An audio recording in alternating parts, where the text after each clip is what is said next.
Coucou tout le monde les gens. Salut la team. Aujourd'hui il fait tarpin chaud. Ouais. Du coup on va sous terre. Ça va faire du bien je pense. Ouais, on va visiter les mines de fer. C'est parti. Générique. Allez. Mais pendant le générique on vous laisse le temps de vous abonner et de liker la vidéo. Je me casse la gueule.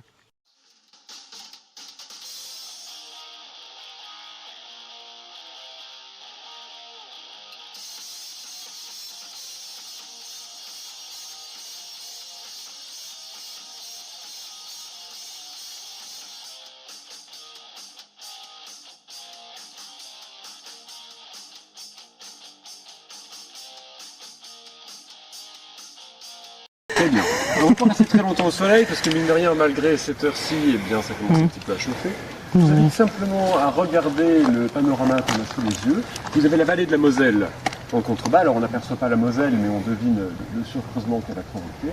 Au fond, on a la butte de Sion-Vaudémont que dont vous avez déjà entendu parler probablement. On la voit bien, elle est au fond. Et puis surtout, ce qui m'intéresse, c'est en contrebas, on aperçoit l'usine. L'usine sidérurgique, rapprochez-vous, on la voit encore mieux ici. On voit une cheminée là qui dépasse. Bon, c'est la cheminée de l'usine sidérurgique de Neuve-Maisons qui fonctionne encore aujourd'hui. Ah Sam. La SAM, exactement. J'en parlerai un petit peu plus en détail à l'intérieur. Pardon. Allez, on va rentrer. Ah non, t'as la réponse donc.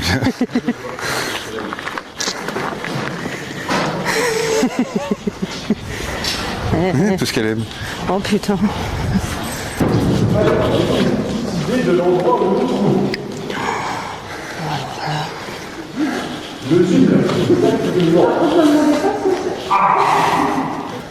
La mine de fer, je ne fais pas rien. Et une mine, sans doute saurez-vous qu'elle vient toujours avec son carreau. Qui dit mine dit carreau. Le carreau, si vous avez lu Zola, peut-être saurez-vous ce que c'est. C'est cet espace en fait qui se trouve juste en dehors des mines. Et c'est là qu'on va traiter de toute la logistique minière. Tout ce qui va se passer à l'intérieur de la mine, eh bien, ça va trouver son appui logistique sur le carreau. C'est là qu'on va entreposer le matériel. C'est là qu'on va entreposer les explosifs. C'est là qu'on va entreposer les wagonnets qui vont nous servir à l'intérieur. C'est là que les mineurs vont arriver, vont se changer, ils vont se préparer pour aller dans la mine. Bref, c'est là que se passe, c'est là le cœur logistique d'une mine. Donc là, nous sommes sur le carreau. Ici, nous sommes à la mine de Neuve-Maisons. La mine de Neuve-Maisons, elle porte aussi un autre nom, c'est la mine de Marot-Val-de-Fer. La mine de Marot-Val-de-Fer, elle va fonctionner de 1874 à 1968, sur près de 100 ans. Près de 100 ans d'exploitation minière, vous imaginez bien que c'est évolutif. On n'a pas les mêmes techniques en 1874 qu'en 1968. Donc la maquette que vous avez sous les yeux, elle représente le Garot en fin d'exploitation aux alentours de 1960. Vous reconnaissez le Zublin dans lequel nous sommes aujourd'hui. Je vais vous raconter un petit peu plus tard à quoi est-ce qu'il servait. Toujours est-il que, pour se remettre un petit peu en contexte, la cabane où vous avez pris vos casques et acheté vos billets, elle se trouve grossièrement à cet endroit-là. Vous voyez ? Ici, vous voyez des entrées de mines. Ce sont les plus anciennes. C'est par ici, d'ailleurs, que nous allons rentrer pour visiter la partie de la mine qui est accessible. Ce sont les plus anciennes mines, celles qu'on ouvre en premier en 1874, et qui vont rester en exploitation grossièrement jusqu'à 1910 ou 1920. Sur cette décennie-là, l'exploitation, on le suppose, était ralentissante jusqu'à s'éteindre complètement. De ce côté-là, on s'enfonce sous le plateau de quelques kilomètres. Par là, on va creuser au fil des années, au fil des décennies, jusqu'à atteindre 25 km de l'autre côté. En fin d'exploitation, on atteindra la ville de Liverdun. Le Zublin maintenant. Le Zublin, c'est un accumulateur à minerais. Un accumulateur à minerais, à quoi est-ce que ça sert ? Accumuler du minerai, c'est très juste. 1935, les choses changent. Les galeries anciennes ferment, les galeries nouvelles sont créées. Et donc, les wagons chargés de minerais sortaient par cette galerie qui est ici. Vous voyez, ça c'est clair. Ils vont aller jusque dans le Zublin, et puis dans le Zublin, ils vont se décharger, se déverser leur contenu avant de repartir en suivant la rampe, avant de repartir de l'autre côté par l'entrée qui est ici. Donc vous voyez, en fait, ça fait un cercle fermé. 1935 à 1950, donc, le Dublin, il sert simplement à stocker le minerai qui se renverse, en fait, en rentrant dedans. Imaginez, vous voyez l'entrée. L'entrée est ici, c'était par ici que rentraient les wagonnets. À l'endroit où je me trouve, ils étaient renversés dans les cuves, puis ressortaient. C'est que, vous avez déjà vu un haut fourneau? Oui? Non. Un haut fourneau, j'ai pas de photo à vous montrer, j'ai une photo de haut fourneau ici. Un haut fourneau, c'est, imaginez une énorme cuve qui peut faire 30 à 40 mètres de haut, dans laquelle on va charger par la gueule, ce qu'on appelle le gueulard, des couches de charbon, de minerai de fer.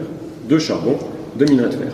On fait chauffer tout ça à 1600 degrés, on attend quelques heures, et puis ensuite, on descend tout en bas du fourneau, 30 mètres plus bas, dans ce qu'on appelle le creuset. On ouvre le creuset, et puis c'est là que va sortir la fonte liquide. Vous imaginez, le charbon et le minerai de fer vont se transformer pour obtenir de la fonte au final. Le concasseur, je l'éclaire, il est là. Donc, le fonctionnement, c'est un peu le même. Nos wagonnets sortent de la mine, mais au lieu de se renverser directement dans les cuves, ils vont se renverser dans le concasseur. Le concasseur va concasser notre minerai, le transformer en ces petits granulés dont je vous ai parlé. Une fois que ces granulés ont été concassés, ils vont tomber en bas du concasseur et être remontés à l'aide du tapis roulant qu'on aperçoit là. Vous passez par la tour d'angle, arrivez jusqu'à cette petite hutte qu'on voit au-dessus du Dublin, à l'ouverture au puits de lumière qu'on voit au-dessus de notre tête. Une fois que le minerai concassé est arrivé là, eh bien, il était versé sur un nouveau tapis roulant. Le tapis roulant, on l'aperçoit au-dessus de nos têtes. Et ce tapis roulant, il y avait un homme qui l'actionnait et qui décidait où il voulait verser le minerai.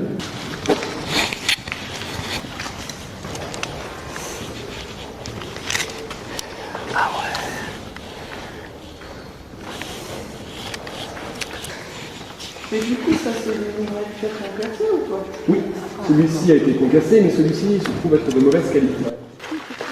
Il n'y a pas de... Aurélia Aurélia tu m'as ouvert la mine? C'est juste. Ah oui. Ah, c'est pareil avec les clés pour ouvrir. Hein. Notre minerai en Lorraine, il porte un nom. Est-ce que quelqu'un le connaît? C'est la minette. La minette de Lorraine.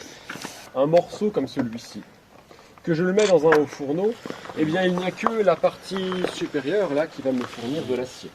Le reste, ça va me donner de la crasse. Ce qu'on appelle aussi l'étier de haut fourneau. Une dernière chose très importante, nous sommes dans les côtes de Lorraine. La géologie des côtes de Lorraine, il faut en parler un petit peu pour mieux comprendre le fonctionnement de notre mine. Ce sont des couches sédimentaires qui sont les unes au-dessus des autres. Je vais prendre un exemple. Vous voyez ce que c'est un napolitain, les gâteaux napolitains? Ouais. Vous prenez un gâteau napolitain, vous le posez à plat sur la table. Des lasagnes. Je préfère les napolitains, j'aime pas les lasagnes. Je suis un extraterrestre. Il ne faut pas s'imaginer que le minerai ici, c'est comme un filon ou une veine. Pas du tout. C'est une couche à part entière. Quand on rentre dans la couche, le but c'est de prendre un maximum de cette couche. En fait, techniquement, on pourrait prendre 100% de la couche. Le problème, c'est que si on fait ça, la colline s'effondre. Naturellement. Donc les mines, leur but, c'est de prendre un maximum de minerai tout en s'assurant de la stabilité et de l'équilibre du plateau. Voilà. Ah oui, oui, oui, oui. Allez, allez, non, c'est 10 degrés pendant 1 heure à 1 heure et demie. Ah ouais. Les dernières 10-20 minutes, elles sont particulièrement froides pour moi. Donc ce que je vous conseille, quiconque sent qu'il va avoir froid peut aller dans la cabane, demander une veste. Ouais, Voilà, Ouais, c'est un conseil. je vous invite à regarder cette Sainte Barbe. Sainte Barbe, c'est la sainte patronne des mineurs, mais aussi des pompiers, des artificiers et des artilleurs. Donc en soi, tous les gens qui travaillent avec le feu ou les explosifs. Je vous avoue que si un jour Sainte Barbe disparaît, j'hésite à m'aventurer dans la mine. La visite est annulée. Les visites annulées, moi je dis, c'est hors de... On a des Sainte Barbe de réserve. C'était pas une blague. Ouais. On a récupéré plusieurs Sainte Barbe. Si cette Sainte Barbe disparaît, j'ai dit vous m'en mettez une deuxième, je n'en ai rien à faire, je ne fais pas de visite. J'exerce mon droit de retrait tant que j'ai pas ma Sainte Barbe.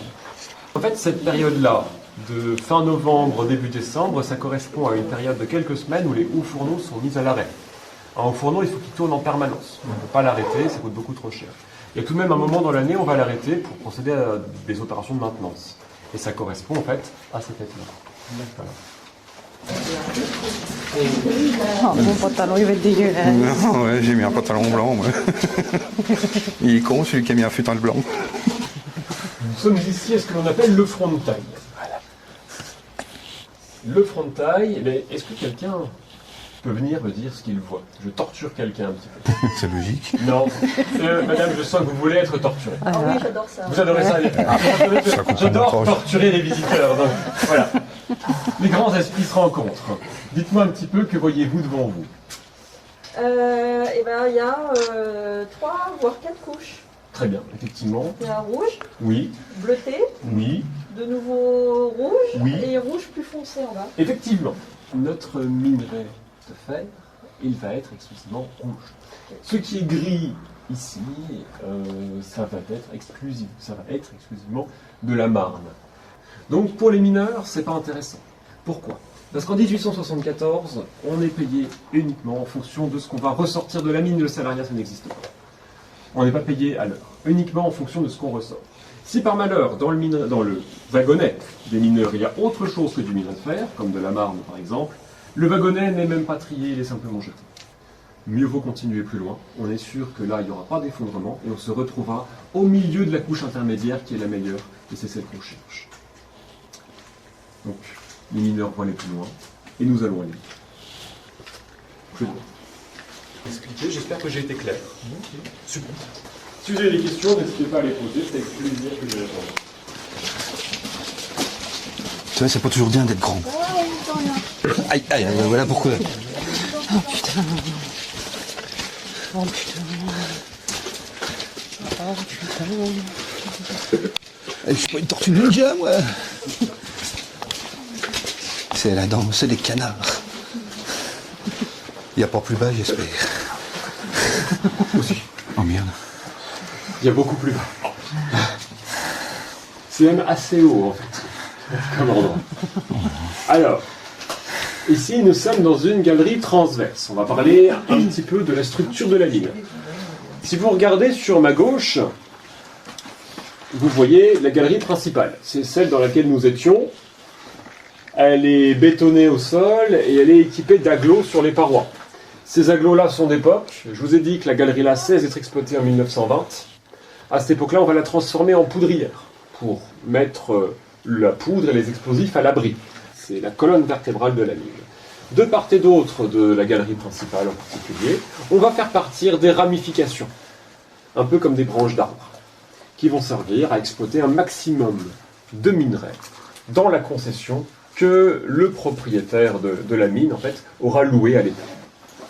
C'est très simple. Imaginez, si on regarde la mine vue du dessus, ben ça ressemble à un arbre, un tronc avec plein de branches qui partent de part et d'autre pour exploiter un maximum de mines. Mais à l'époque, c'était très bas. Donc imaginez, les mineurs ici devaient être de petite taille.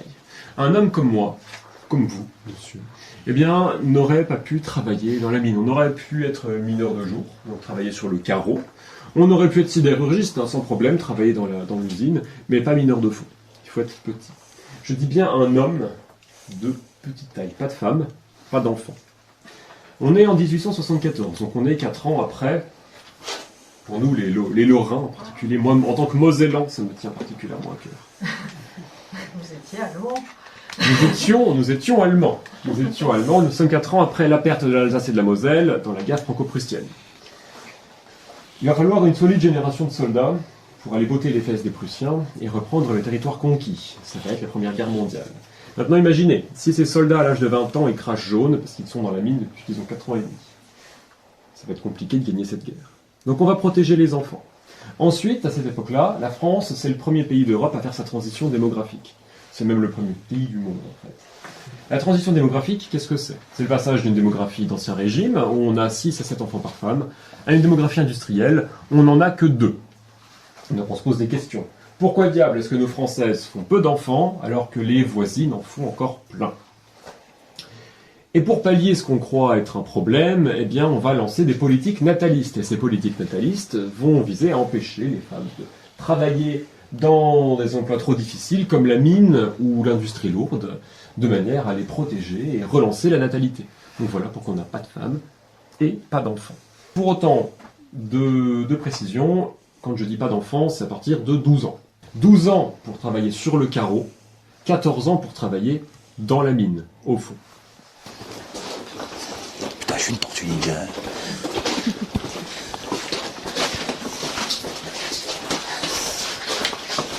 Faut regarder en haut, faut regarder en bas.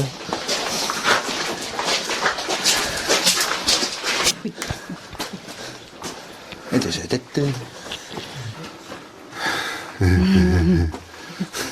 On attend que tout le monde arrive. Hein? Ici, nous sommes donc dans une galerie d'exploitation. Souvenez-vous quand je vous avais parlé de la structure de la galerie. Je vous avais dit qu'il y a une galerie principale, et puis de part et d'autre partent comme des ramifications d'arbres des galeries d'exploitation.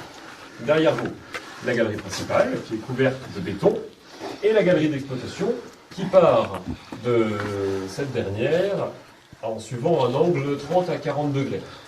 Le principe il est très simple, si vous la faites partir en angle droit, vos wagonnets ne peuvent plus passer. C'est mieux. J'ai besoin de quelqu'un à torturer. Qui désire ardemment être torturé? Es-tu gourmand? Oui. Et es-tu matheux? Oui. Accessoirement. C'est merveilleux, parce que j'ai besoin absolument d'un gourmand matheux pour faire ma vie. Condition indispensable. Très bien.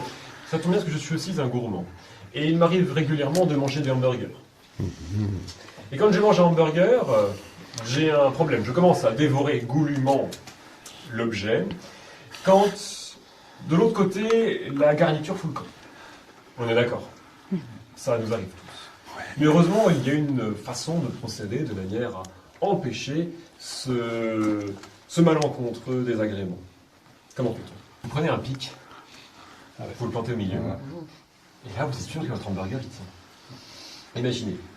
La mine, c'est un petit peu pareil. Je vous ai parlé des couches sédimentaires, je vous ai parlé du napolitain. Le napolitain, lui, il est solidaire. Mais en réalité, ça ne l'est pas. C'est davantage comme un hamburger.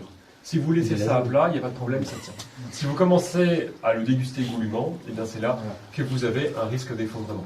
Donc, pour prévenir ce risque, qu'est-ce qu'on va faire? Eh bien, on va planter dans le plafond des pics. Des pics qui sont des boulons à roche, comme celui-ci. Ça, c'est l'une des plus petites tailles de boulons en fait qu'on puisse trouver. On a des boulons dans certaines mines qui font plus de 5 mètres. Il faut flasher. Un petit peu la chose que c'est. Faisons un petit peu de maths maintenant. Un boulon, à lui seul, il soutient 20 tonnes. Au mètre carré, on trouve 5 boulons, ce qui fait combien de tonnes de soutenu au mètre carré? 100 tonnes. Absolument. Le souci, c'est qu'au-dessus de nos têtes, nous avons 35 mètres de roche. Et 35 mètres de roche, ça va correspondre à 105 ou 110 tonnes, en fonction de si un lièvre se trouve au-dessus ou non. Toujours est-il que le poids du plafond repose de manière presque intégrale sur les parois. Et en réalité, nos boulons, ils servent à maintenir ces blocs ensemble. Mais c'est à peine s'ils soutiennent 35 tonnes en réalité. Il faut s'imaginer qu'il y a de très nombreux kilomètres de galeries, je parle de centaines de kilomètres, qui tiennent sans le moindre boulon. Si vous regardez dans cette direction, juste après le wagonnet, la galerie n'est plus sécurisée avec des boulons. Ça veut dire qu'elle tient exclusivement par effet de voûte. Voilà. La seule différence, c'est que celle-ci est absolument sécurisée, aucun risque. Celle-ci pourrait techniquement s'effondrer à tout moment.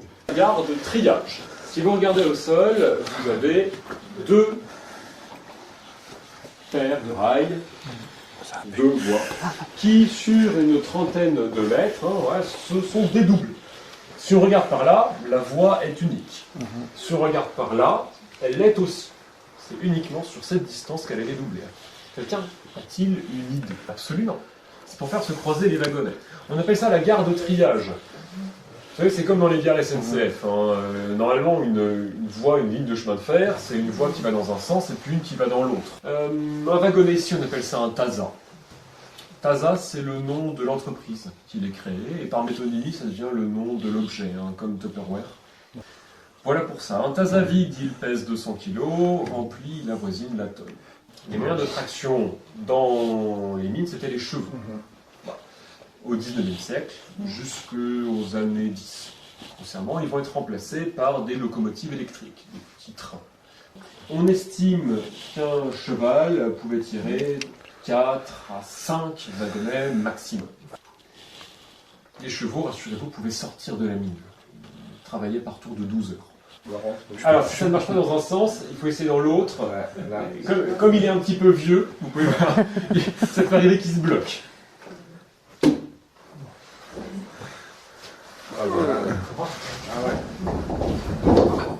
Vous voyez? Et en fait, une fois que le wagonnet est parti, là, il est un petit peu bloqué.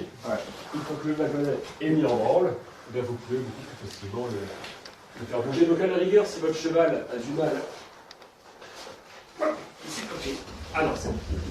Si votre cheval a du mal à mettre le wagonnet en mouvement, les mineurs l'aident, et une fois que le wagonnet est parti, tout seul. Moi j'ai du mal, mais je ne suis pas un cheval de trait, donc vous m'excusez. Pas de souci. Voilà pour ça. D'autres questions peut-être sur la gare, pardon. Et nous allons pouvoir continuer pour parler un petit peu des explosifs. Oui, on va tout faire péter. C'est la meilleure partie. On entend souvent dire que les chevaux dans les mines devenaient aveugles. C'est fou. Les chevaux ne devenaient pas plus aveugles que les hommes, et les hommes dans les mines ne devenaient pas aveugles. C'est une légende urbaine. Les explosifs maintenant. Qui a une petite idée du type d'explosif qu'on pourrait utiliser dans notre mine? Nitroglycérine, TNT, non. C'est trop récent pour le 19e siècle. Et puis, de toute façon, c'est trop puissant. Vous faites sauter toute la mine avec ça. Donc non, ni l'un ni l'autre. Reste la poudre noire et la dynamite. Alors la dynamite, ça aurait pu être une excellente idée, d'autant qu'elle existe à l'époque. Elle est inventée en 1866 par Nobel, Nobel, pour être utilisée dans les mines de Suède, qui sont pleines de granit.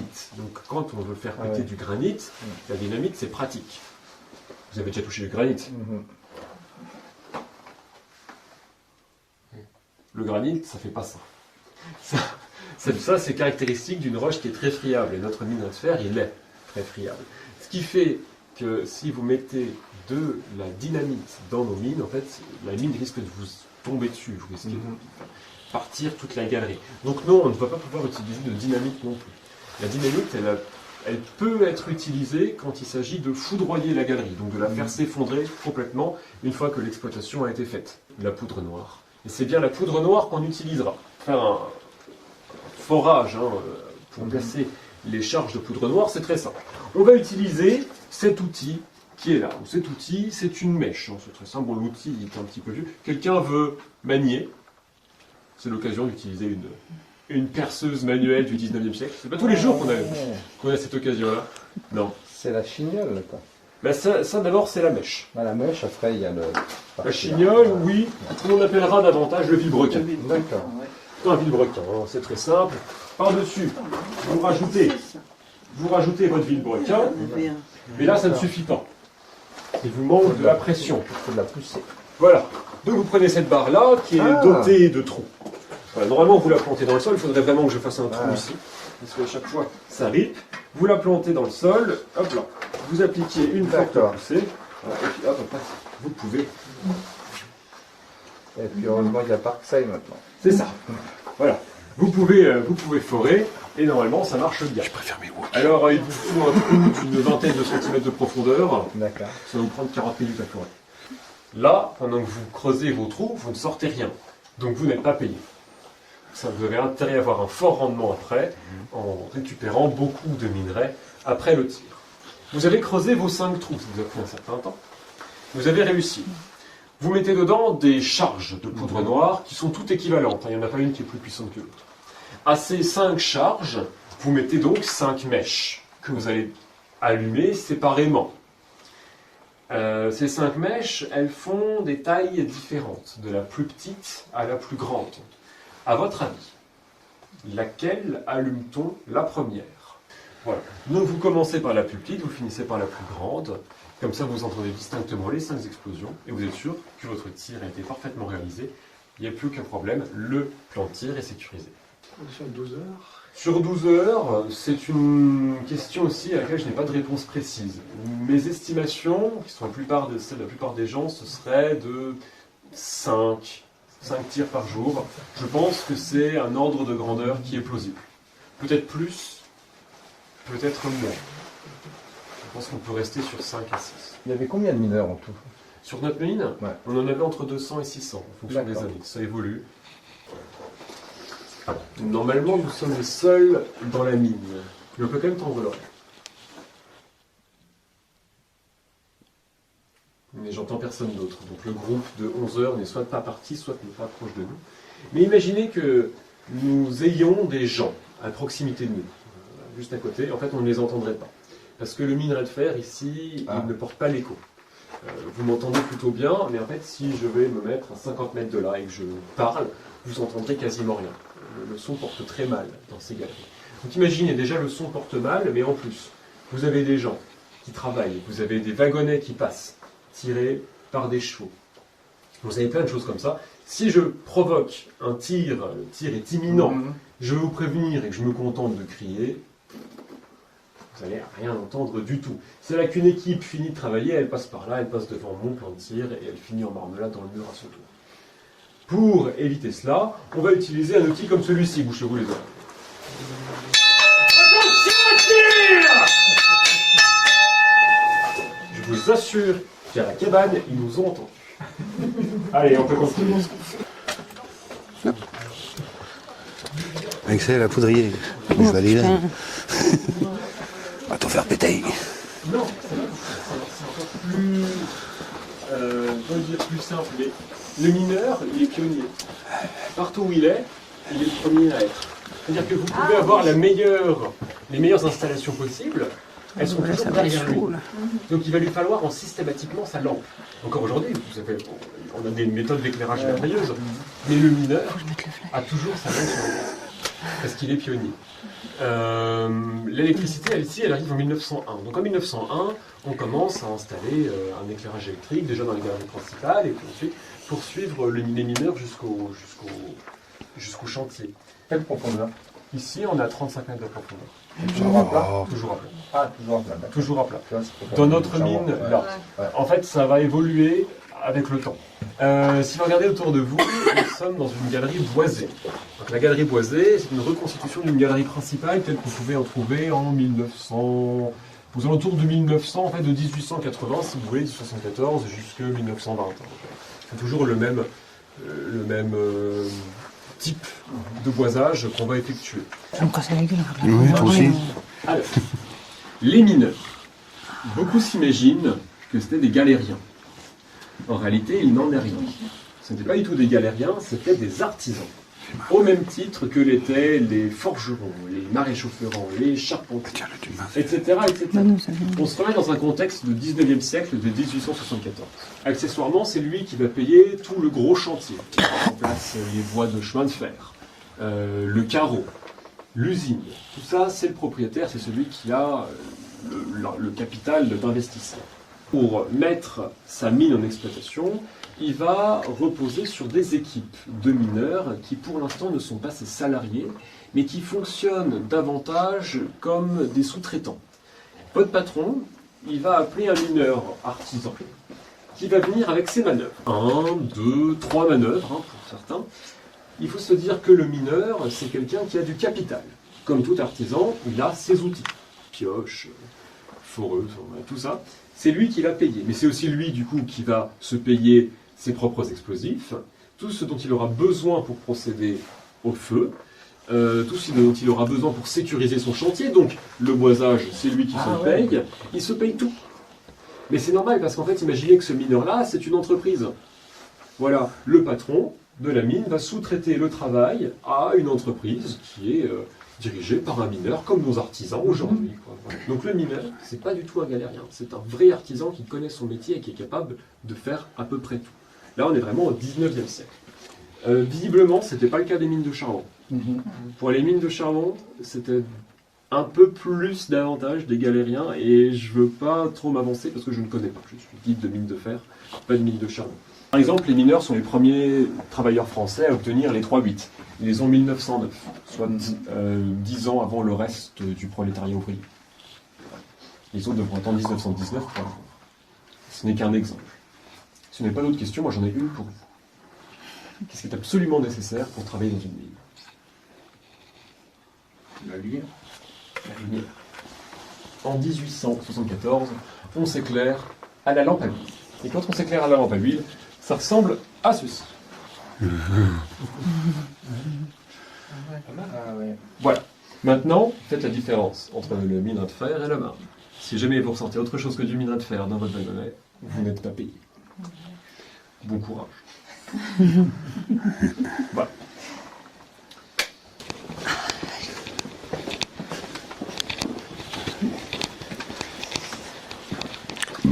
Pardon. Aïe. Ben voilà.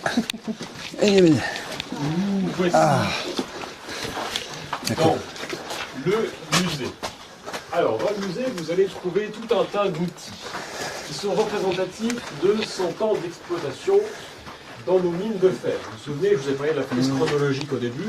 C'est là qu'en fait, cette frise chronologique vous est le plus utile pour différencier les outils les uns des autres. La bouleuse, elle fonctionne à l'air comprimé. L'air comprimé, ça va arriver dans nos galeries au début du XXe siècle. Donc l'invention de la découverte du caoutchouc, en fait, c'est la deuxième révolution industrielle. Maintenant, suivez-moi. J'y joue. Observez la mèche qui est là.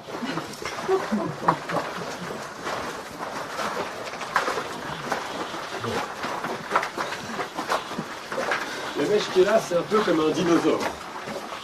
Un dinosaure, on sait à quoi ça ressemble, mais finalement, personne n'en a jamais retrouvé d'entier. On retrouve des petits morceaux, et à partir des petits morceaux, on peut extrapoler et deviner à quoi ressemblait la bête et à quoi ressemblait l'environnement dans lequel elle vivait. Nous, on va faire un peu la même chose. On va faire de la paléontologie d'outils. On a la mèche. À partir de la mèche, on va pouvoir extrapoler. Et imaginer la machine qu'il employait. Ça s'appelle un jumbo forer. C'est une sorte de tracteur au bout duquel se trouvait accroché un dispositif armé de plusieurs mèches comme celle-ci, au nombre de 5 ou 6. Il servait à creuser des galeries d'un gabarit bien supérieur à celle dans laquelle nous nous trouvons, puisqu'il fallait qu'elle permette le passage des tracteurs de mine. Des tracteurs courent sur pattes, bien sûr, mais des tracteurs quand même, fonctionnaient au diesel. Voilà. Donc, quand je vous dis que le processus minier est évolutif, ça, je pense que c'est vraiment ce qui le représente le mieux. La taille de 2 mèches. À partir de 2 mèches, on devine que l'outil va changer. Ça veut dire derrière que la production de minerai va changer. Et si la production de minerai change, ça veut dire que la demande de la société en acier, elle aussi, va évoluer. Une chose que je veux vous montrer ici. Je vous avais parlé de l'éclairage à la lampe à huile. Voici une relique de lampe à huile. Vous imaginez ce que c'était. Vous tenez votre lampe à huile dans une main et puis elle éclaire 30 à 40 cm autour. Ce qui fait que pour travailler, mettons avec cet outil, vous ne pouvez que l'utiliser d'une main. Parce que si vous posez votre lampe à huile, vous ne voyeriez plus rien du tout. Bon. Ce qui fait que vous n'avez qu'une seule main de libre pour travailler. Le tournant du XXe siècle arrive, et le tournant du XXe siècle apporte le caoutchouc. Et le caoutchouc apporte son lot d'inventions, y compris cet outil-là, qui est un marteau perforateur à air comprimé, que je vous laisse supposer, et faire circuler. Ah, ça va être dur, mais j'ai qu'une main. Alors moi, Tout court, c'est compliqué. Je te laisserai le porter. oui. Je peux pas, je bosse. Voilà. Ça paye combien? je sais pas. Et là, elle ne marche pas. Il y a pas d'innovation. Hein. Il est censé vibrer comme un marteau-piqueur. Parce que vous imaginez un petit peu l'engin que ça peut être. Un joli poil. Hop là. Donc, ça c'est très bien. On a réussi à inventer le marteau perforateur à air comprimé. Eh ben, on comprend Mais derrière, on n'a pas inventé le Ah bah oui, bah, Non, mais c'est bon. à la lampe Pas à grave, huile. t'inquiète. t'aurais dû faire que sur des mains. Mais non. Donc, qui dit invention d'une nouvelle technologie comme celle-ci dit remplacement aussi de la lampe à huile par quelque chose de plus performant. C'est là qu'apparaissent les lampes à carbure. Voici une lampe à carbure, c'est très simple. Vous mettez du gaz dans la lampe, ici il y a un bec, le gaz sort par le bec, vous y apportez une flamme, ça éclaire. L'avantage de la lampe à carbure, c'est qu'elle éclaire plusieurs mètres autour d'elle, suffisamment pour pouvoir la poser au sol ou l'accrocher avec le crochet sur un bloc de roche qui dépasserait. Vous la mettez à côté de vous et ça éclaire suffisamment pour pouvoir utiliser vos deux mains. Donc il a fallu absolument attendre l'invention de la lampe à carbure pour pouvoir utiliser un outil comme celui-ci. C'est la lampe électrique qui va arriver dans les années 50. C'est une lampe électrique que vous mettez sur le casque. Vous avez une batterie de 2 heures que vous mettez dans votre dos. Ça vous éclaire. L'avantage, c'est que la lumière va suivre votre regard. Une fois que la batterie est déchargée, vous venez la recharger sur une station comme celle-ci. Il y en a régulièrement dans les mines, dans les années 50. Puis vous prenez une autre lampe pour continuer à travailler. Eh bien, ces constructions aujourd'hui s'effondrent. C'est le cas du CHU. Vous voyez, le CHU de Nancy, à Brabois, eh bien, il est en train de s'effondrer. Parce qu'il est construit C'est la faute à Macron. Bon, bah, faut pas être hospitalisé là-haut. C'est la faute à Macron. Et donc, il faut le raser pour en reconstruire un plus solide en sécurisant les galeries qui sont. Ce qui fait que si sur une galerie d'exploitation, il suffit juste de revenir à ce qui ressemble à la galerie principale. Et comme vous travaillez là maintenant, vous savez où on est. Et une fois que vous êtes sur la galerie principale, il suffit de vous rendre dans la bonne direction que vous ressentez. Et si jamais vous aviez un doute, vous demandez à un médecin.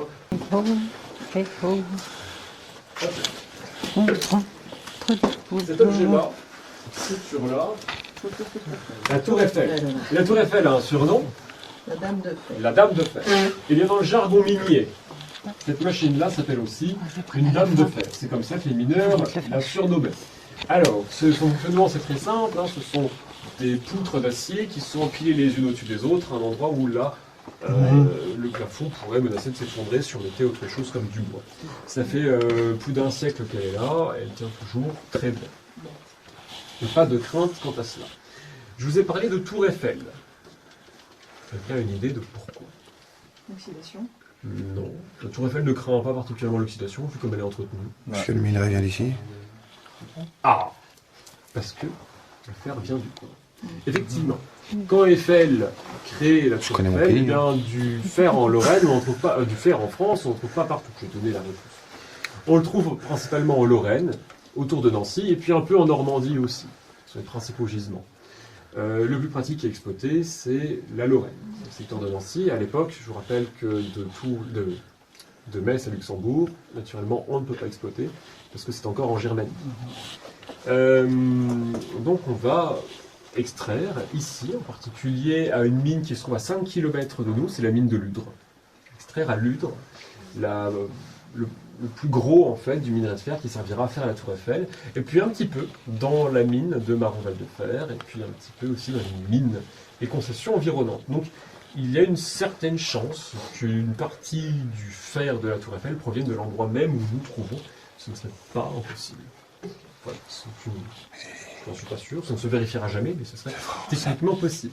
Ensuite, une fois que ce minerai de fer a été extrait par ici, il a été envoyé aux forges de Pompée, qui ont transformé ce minerai de fer en poutres d'acier, qui ont été ensuite mené à Paris pour faire la Tour Eiffel. Vous êtes sûr de vous, hein? Je ne sais pas, je n'ai pas encore mon brevet. Ah! Ah bah oui, je me le fais. Hein. J'ai déjà vu un film d'horreur qui commençait comme ça.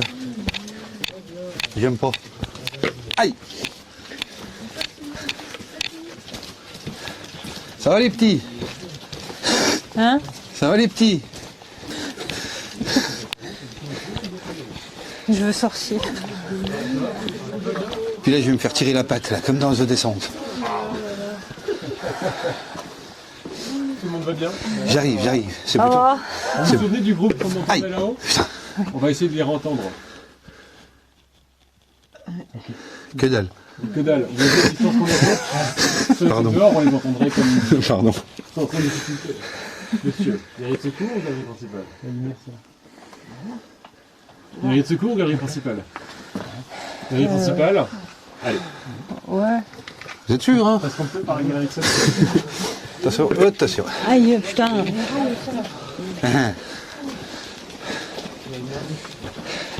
Je veux sortir.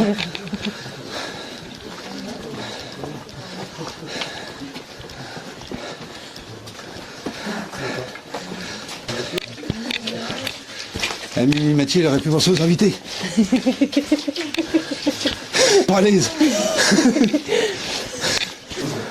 On pourrait crever là-dedans, tout le monde s'en fout. Ah, il trace. Ah ouais. Non, mais moi je trace, c'est pour sortir. Oui, je comprends que tu n'es pas à l'aise. Ça va faire 1h30, plus d'1h30 qu'on est là. Ouais, on sort. D'ailleurs, putain, la chaleur, bon. Merci, ça me barre. Fais mieux. Moi, je vous remercie de m'avoir écouté. Et si vous avez faim, si vous avez soif, si vous avez envie de souvenir, vous en trouverez dans la cabane. Vous pourrez remettre d'ailleurs vos casques et jeter vos charlottes. Yes. Voilà, merci d'avoir écouté. Merci à vous. Ah bah merci Merci à pour la vous. visite. C'était sympa.